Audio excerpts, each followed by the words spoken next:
પત્ની સાથેના આડા સંબંધોમાં બિલ્ડરની ધોળા દિવસે હત્યા કરનાર મુખ્ય આરોપીની કતારગામ પોલીસે ધરપકડ કરી છે।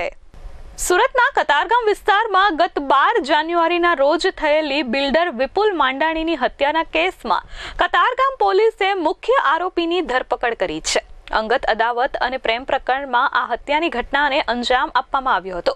મુખ્ય આરોપી અજય શંભુભાઈ સોલંકીને શંકા હતી કે બિલ્ડર વિપુલ માંડાણીને તેની પત્ની સાથે આડા સંબંધો છે। આ શંકાના આધારે અજયે વિપુલ માંડાણીને રસ્તામાં આંતરી ચપ્પુના અસંખ્ય ઘા ઝીકી નિર્મમ હત્યા કરી નાખી હતી। આ ગુનામાં માત્ર અજય જ નહીં પરંતુ તેને મદદ કરનાર અન્ય શખ્સો સામે પણ પોલીસે કાર્યવાહી કરી છે। પોલીસે અગાઉ હત્યામાં સાથ આપનાર અને મદદગારી કરનાર અશ્વિન સોલંકી, હિતેશ સોલંકી અને પ્રફુલભાઈ સોલંકીની ધરપકડ કરી છે।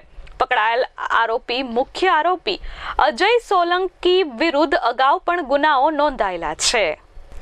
Bureau report S24 news Surat.